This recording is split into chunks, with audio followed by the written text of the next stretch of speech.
Hello, my wonderful friends. Megas here, back in the library. So today we're going to talk about true epic adventure book recommendations. I got some good ones for you. I'm excited to share.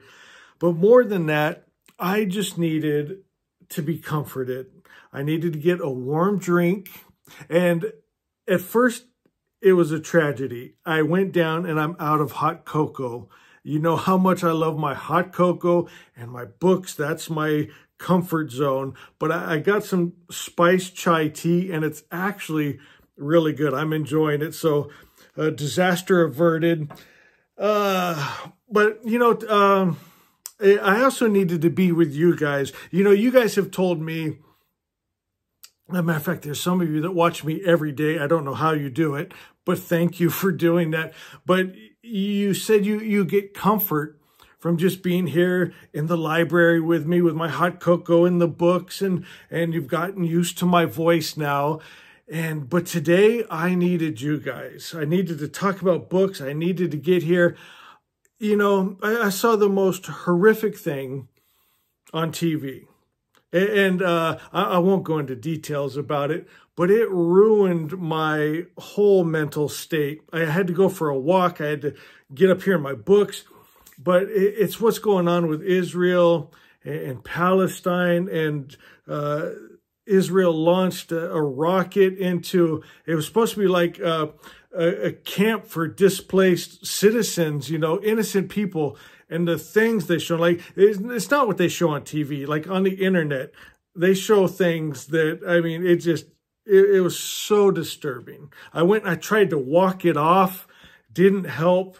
And I thought, you know, I just need to get up here, get a warm drink, my books, and talk to my friends, spend time with you guys.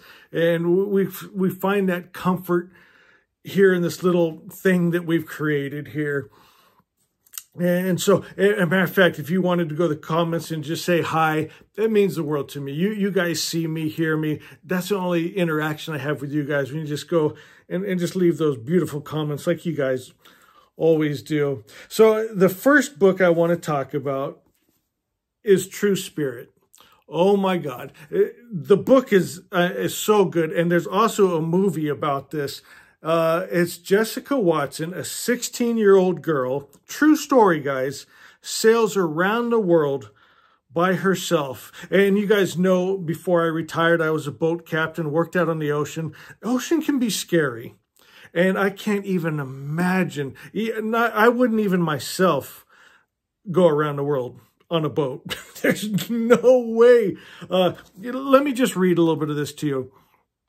It says, on May 15th, 2010, after 210 days at sea and more than 22,000 nautical miles, 16-year-old Jessica Watson sailed her 33-foot boat triumphantly back to land.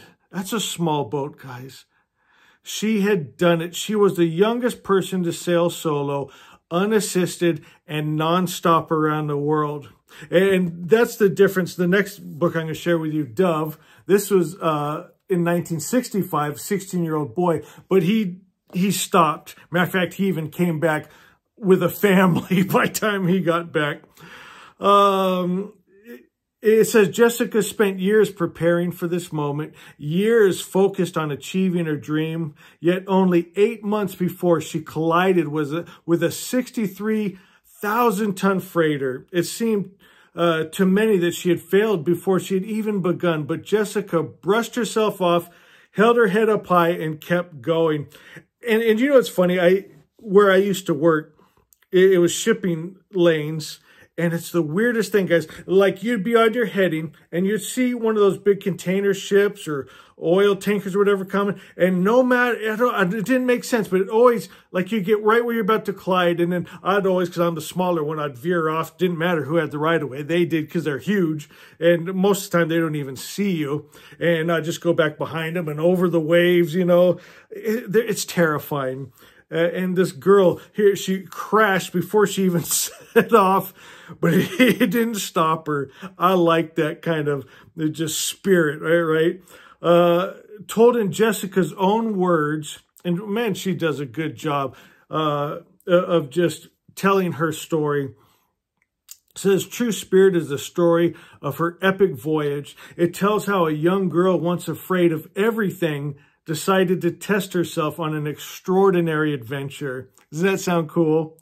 It included gale force winds, mountainous waves, 100-foot waves, guys, hazardous icebergs, loneliness, vast sea, no land in sight.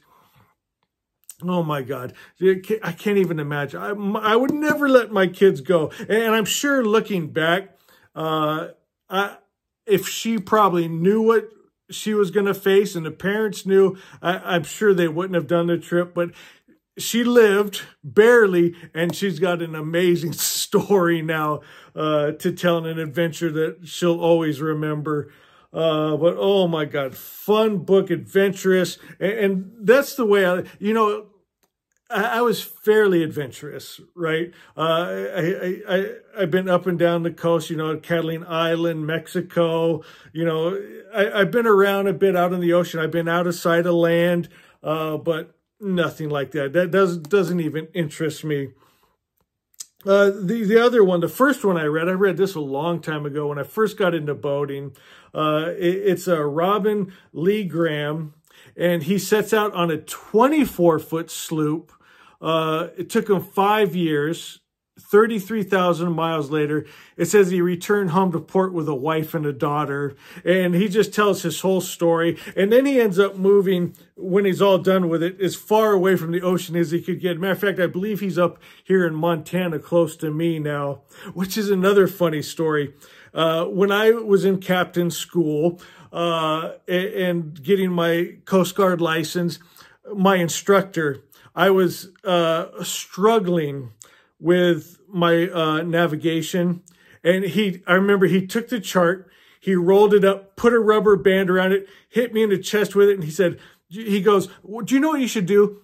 Just move to Idaho, which is funny. I never talked about moving to the Pacific Northwest, and I'm up in the Pacific Northwest now, and it just cracked me up that he said that, and he was so patient with me, but I finally got it, and made a living doing that, and did love it, enjoyed it so much.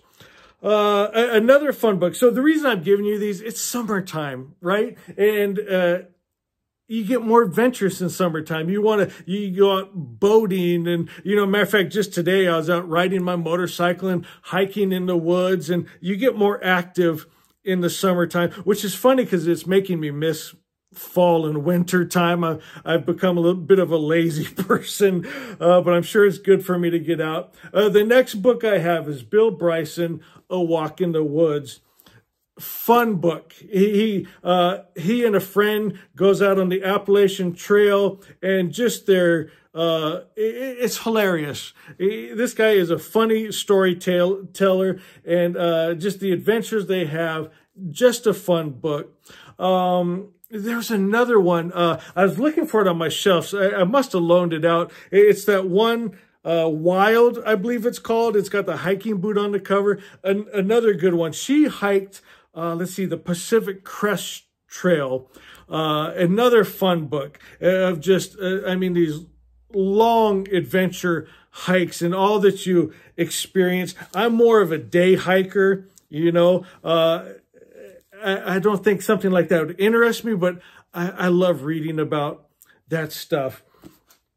I got to catch up on our book club. Hello, book club. Hello, Catherine, the one person left in book club. Thank God for you. I don't know what happened to book club. I didn't know what I was doing when I started a book club. We started with a couple hundred people. I was feeling pretty good about myself. By the time we got to, our fourth book, I have one person left in book club. But thank God for Catherine. And you know what? I'm reading slow through this one. I got some other books going. This is the one I've been taking up with me. I hike up on top of the mountain there. I got my chair up there and just read a chapter or two. And I spend most of the time just looking out at the view and talking to the birds and the trees and enjoying the beautiful day. But I got this book just because it said Happy Place. And so far, it really has been so fun. But this world right now, it needs some happiness. It needs some joy. It needs some hot cocoa and books. It needs some wonderful friends like you guys. And so that's why I picked this. The cover looks happy, and it's been such a fun book. And so I guess my advice would be, have fun.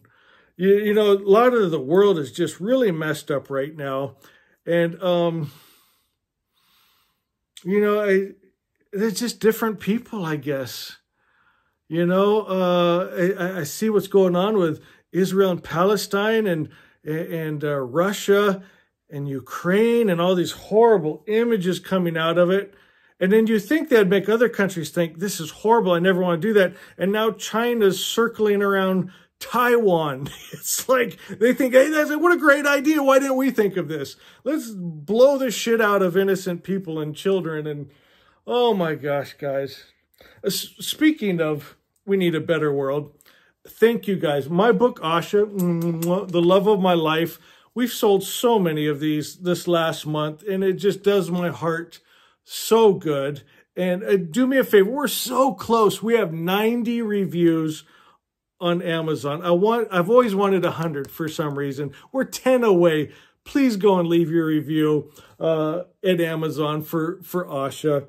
And, you know, if you don't know what Asha is, it's the Magi. It's Zoroastrianism. It's the most beautiful, happy thing. It's the most good thing. It's the original religion where God was just good. He didn't get angry, jealous, hate, war, kill men, women, and children. You know, that's what we're seeing in the world. These people, they're fighting for their gods, you know, Allahs and Jehovah's, and their gods are fine. Matter of fact, they even were interviewing one of the guys from Hamas, and he said they've done nothing against their God. You know, killing the infidels are fine, and the Jewish people are fine with killing them. And, you know, Putin's supposed to be a good Christian. He's blowing the shit out of his own people in Ukraine and China's and Taiwan. I mean, I don't get it. They got the wrong ideas of what good is, of what God is. My friends, if we go back to the original, the God that was just good, love, was peace without the war, right? Love without the hate. That's what I love about Asha so much. I'm so glad Zoroastrianism came into my life. It's for the first time the world made sense. I probably would have lost my mind if it wasn't for Asha, if it wasn't for the teachings of the Magi. To think that God did all those horrible things and those stories and those books, those Bibles and Qurans and those stories of killing men, women, and children and stone your children when they're disrespectful, and just nightmares that I was told were true. And I found out those stories weren't true. It's like waking up from a bad dream and you're all, oh, thank God. That's what Asha is. That's what Zoroastrianism is. If you know nothing about it, Google it. Check out Zoroastrianism. It's so good. My friends, it's just God that's all good, right? And if we all hold that idea, that spirit, you know, and we're just the love and the peace and the joy and the kindness, you know, the mercy, we be that. That's the God we take into us. Imagine a world we could create. Oh, my goodness. All right, guys, I love you so much. Thank you for spending this time with me. I needed you guys more probably than you needed me today. So thank you for being here. All right, I'll see you next time. Be blessed.